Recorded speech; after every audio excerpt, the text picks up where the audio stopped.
I'm very upset with you. Very, very upset. I thought we had things going. Sorry, Judge. I thought we had things going right. You know, you've been doing well. And now you've got this bond violation where you're doing whatever the hell you want to do again.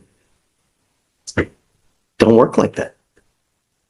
And I don't know what I need to do to get your attention that at this stage in your life, it's not about what you want to do. It's about complying with bond conditions.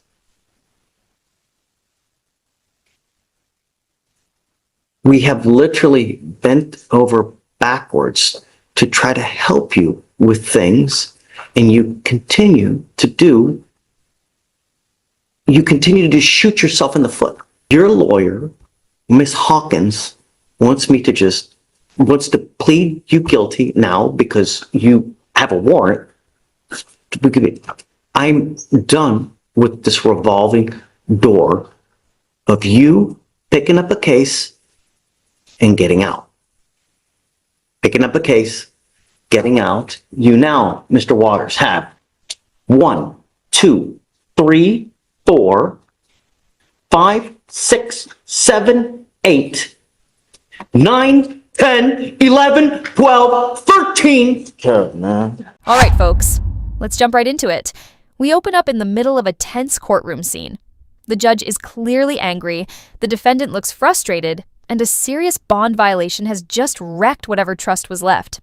I'm very upset with you, the judge says, and you can tell he means every word. This wasn't some minor slip-up. The defendant didn't just break the rules, they made a choice. A bad one. And now, the judge has had enough. He's no longer willing to be patient or forgiving.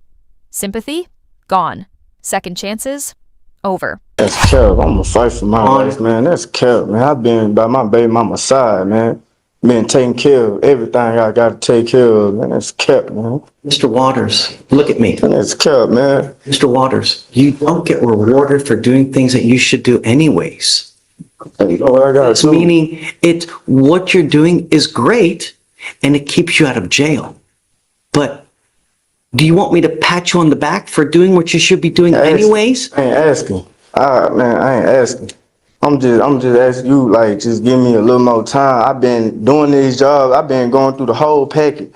I've been going to these hospitals with my girl, going to go check up on our little one that's coming, and I want to be there. If you are old enough to have a baby, then these are the things that you should do anyways.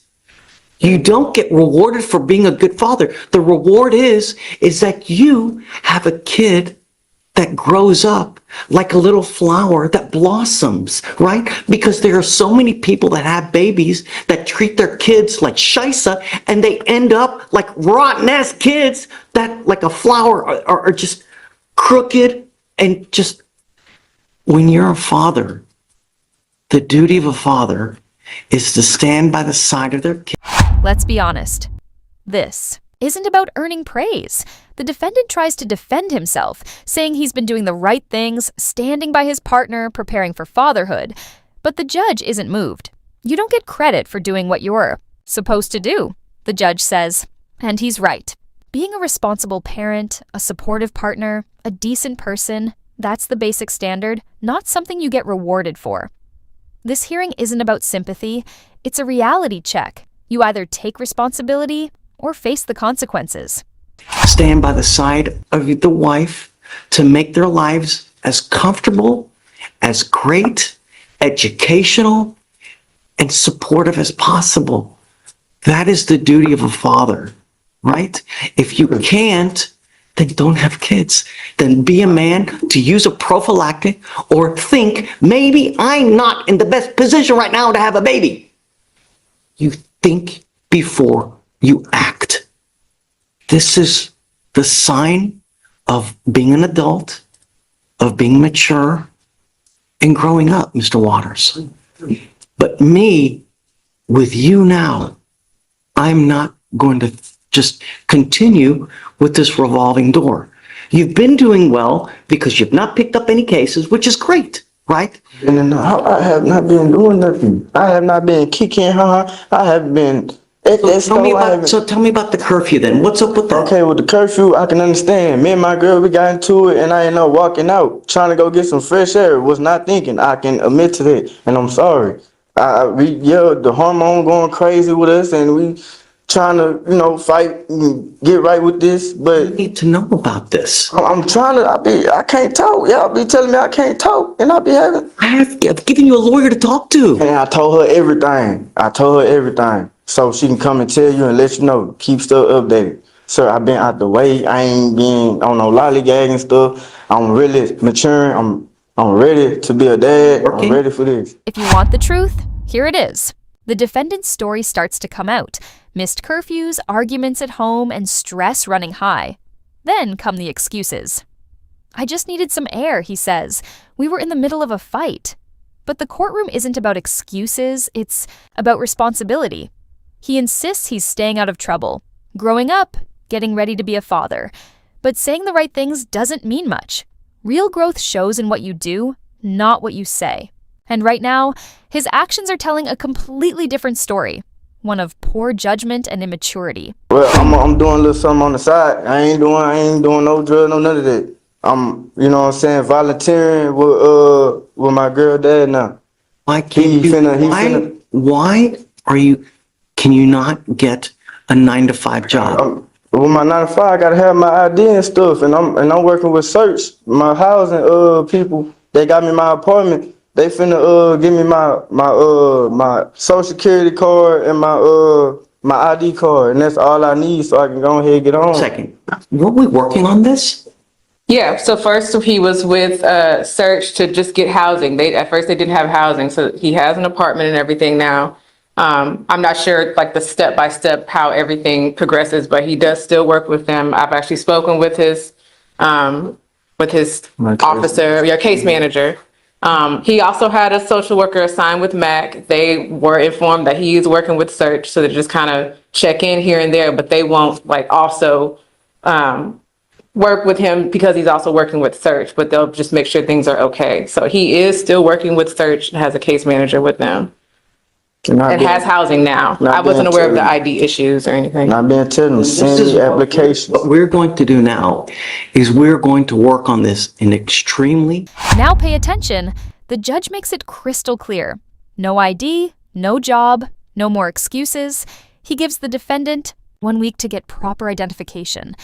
That's the deadline. This isn't about giving out more chances. It's the final one. If you're about to become a father, then it's time to step up and take responsibility. Real men don't run from it. They face it head on. No more side gigs that don't pay the bills. No more distractions. It's time to get a real job, earn a real income, and build a future. Because if he doesn't, this whole situation is about to fall apart.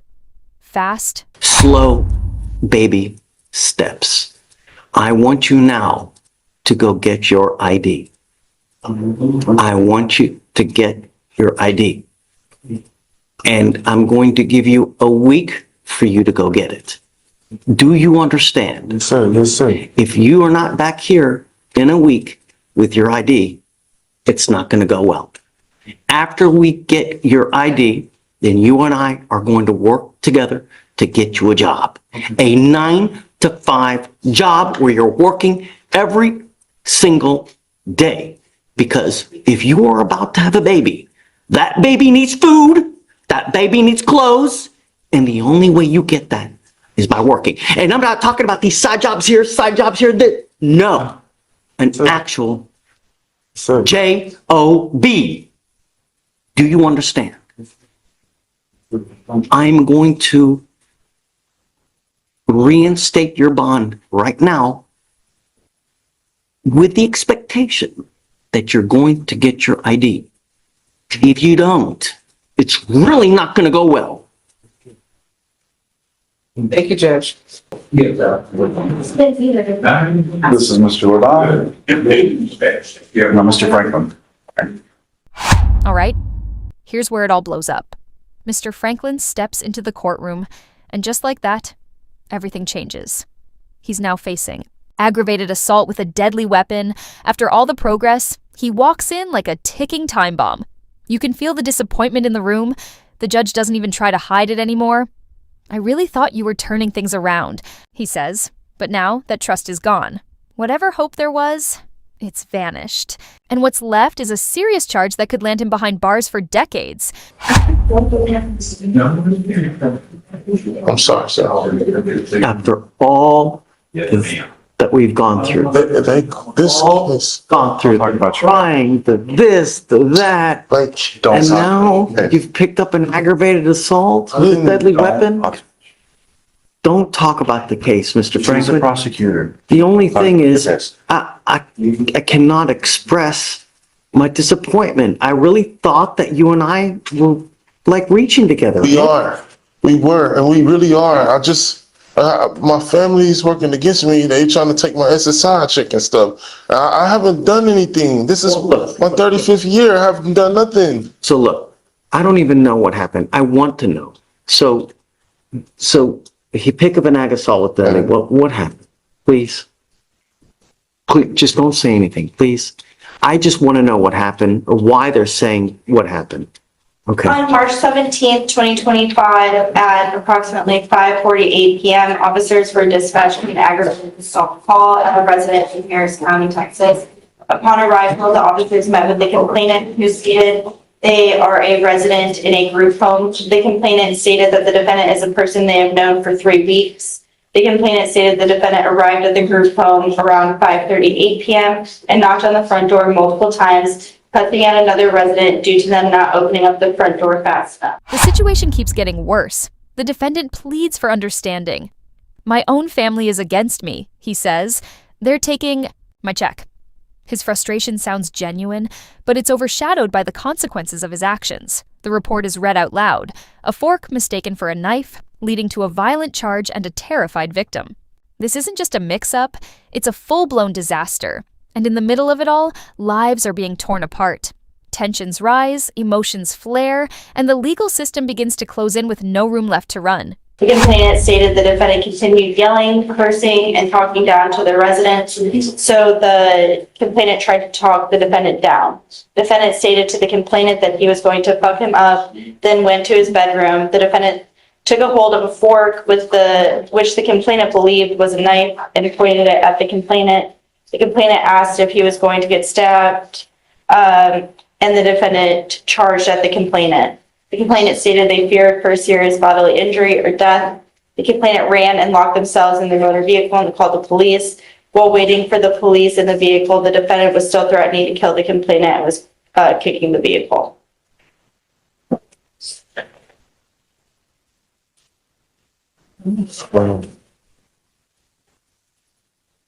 Wow. I just came from Food Town and I went back home to eat.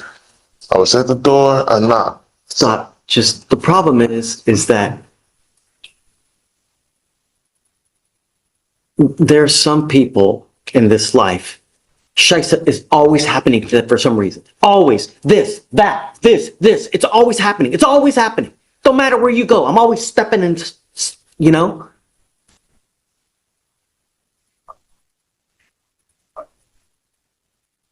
I'm not a violent person.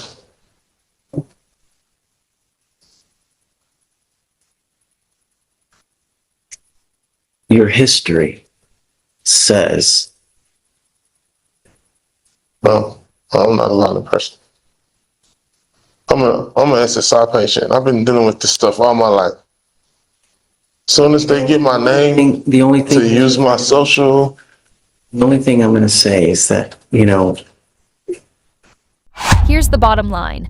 No sugarcoating it. You can't outrun your past. No matter how many excuses you bring up, your record says it all. Assault, anger issues, unstable behavior. And now, a mental health evaluation is on the table. The judge isn't looking for more stories. He wants answers. Something just isn't adding up. "I don't want to see you end up with a 40-year sentence," he warns. But if nothing changes soon, that's exactly where this path is heading. Straight to a prison cell and a life cut off from everything. It's time to do some deep reflection.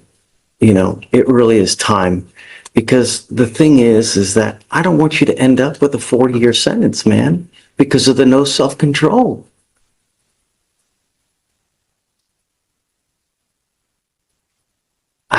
I really thought we had something. I'm just so disappointed, man.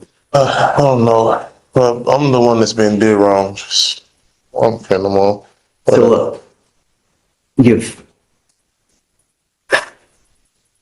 I got to revoke your bond, man. I So don't know why. Because you picked up a felony. I'm doing everything I can do. It's people out there doing hate cases, hate crimes, all towards people like me. All I'm trying to do is just get my home back. They took it from me. Everything. This stuff is happening against me. I'm not assaulting people. I never assault people. the problem is that while this case is open, we can't do anything in here anyways. What I'd like to do is have you evaluated to see how we go forward, because I just don't know. A lot of this stuff was false. All of this stuff is false, so it's me. We're gonna have to wait for it to play out. I hope, Mr. Franklin, but I don't know. I gotta wait to see the evidence and see what Why happens. y'all can't just send me to a psych ward unit or something while all of this is going on? First, I have to have you evaluated, but I can't do that until the felonies are This is worked not making out. no sense. This is my 35th year, and I have to keep dealing with this stuff.